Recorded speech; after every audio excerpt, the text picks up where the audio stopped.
Today is the 150th anniversary of the death of Abraham Lincoln. It happened about 12 blocks from where I'm sitting. Louise and I have been there. The Ford Theater, the apartment or the row house, townhouse. What do you call those? Brownstone across the street, where he was taken and he died, is still there, and they've recreated the room with period pieces, and it's pretty much the way it was when he died in the bed. That's there. It's pretty remarkable, and it raises an interesting question. Where did the Republican Party go wrong? What has happened to the party of Lincoln? Senate Republicans tweeted out this today. It's kind of hysterical in that, just think about this in the terms of, I've been thinking a lot about the Confederacy. It's like last week was the anniversary of the surrender of Robert E. Lee at Appomattox, and arguably the end of the Civil War. Although I would submit to you that the Civil War is still going on. There are all these white people in the South who are, particularly in the South, but they've spread all over the country now. I mean, we're a much more mobile society than we used to be. It used to, in fact, let me make the frame even a little larger. The South used to have this incredible wealth inequality. You had very wealthy plantation owners with many slaves, and there were some poor white folks, and then you had people of color who had not only nothing, they were slaves. And then after the Civil War, they basically had nothing, and the white people in the South made sure that the people of color had absolutely nothing until the 60s, basically, with the Civil Rights Act and the Voting Rights Act. And now that the Supreme Court has ripped the guts out of the Voting Rights Act, the Republicans in the South are trying to take us back to people of color not being able to vote and not having anything.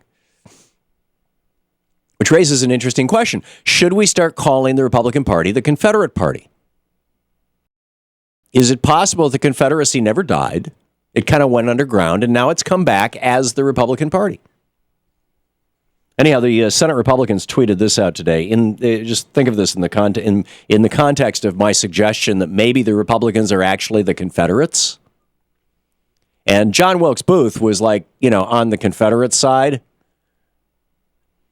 Here's what the Senate Republicans tweeted.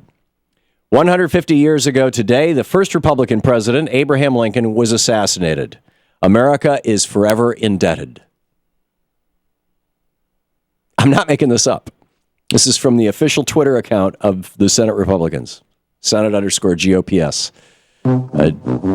Yeah. There you go. Big fail. Yeah. and then they had to reply, we like Lincoln, guys. We're not indebted to him for being assassinated. Oh, man. Come on, guys. Did you really read this? Jan Janovich tweets to the Senate GOPs, he wouldn't be a Republican today, that's for damn sure. Bradley Erickson says, you had one job, basically write that tweet. Sheesh. But just consider the difference. Hillary Clinton yesterday at a meeting in Iowa where she was meeting with teachers. What Republican is going to meet with teachers and students? Hillary Clinton actually had this to say. Listen. We need to fix our dysfunctional political system and get unaccountable money out of it once and for all, even if that takes a constitutional amendment. Right. Hillary Clinton, nominee for president. I know Bernie Sanders' position on this. He's, all in favor of a constitutional amendment. He's proposed one. So, but it doesn't, Hillary Clinton isn't necessarily the Democratic Party's nominee. It's entirely possible. I think it's unlikely, but it's entirely possible that Bernie Sanders, Martin O'Malley, Lincoln Chafee, somebody that we haven't thought of yet might give her a run for her money, that there will be Democratic primaries, and it may or may not make her a better candidate. Setting all that aside, though, just forget the candidates, because we don't know who the Republican candidate is going to be. I mean, I'm thinking it's Scott Walker and Lips Rubio. Did you see he licked his lips 77 times when he made his announcement that he was running for president? This guy's got a serious water problem. Remember when, back when he did the State of the Union rebuttal, he lurched for the water bottle. I frankly feel a little sorry for the guy. I hope he's okay. I hope this is not an indication of something like, undiagnosed diabetes or something.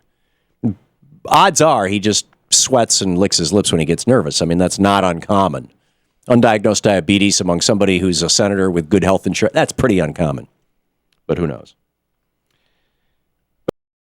Day before yesterday, actually.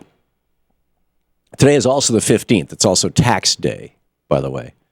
And we should have a conversation about that. Sheriff Mack is going to be with us in the second hour. We're going to talk about policing in the United States. This whole idea of donor cops,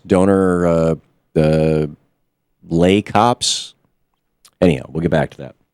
Paul Krugman points out, again, the 150th anniversary of the death of Abraham Lincoln, and I'm asking what's happened to the Republican Party. It used to be that in the Republican Party there were people, my dad was one of them, who believed that unionization was a good thing.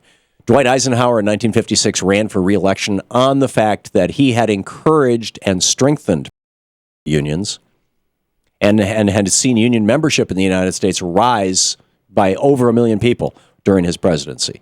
A Republican president ran for president of the United States on that, number one. Number two, Dwight Eisenhower ran for re-election in 1956 on strengthening, on having not just kept Social Security, but having strengthened it and expanded it. More people, more money. This was the Republican campaign in 1956.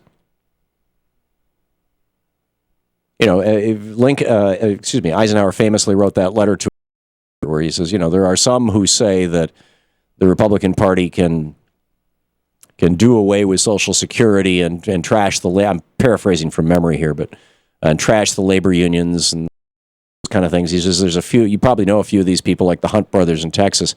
He said their number is small and they are stupid.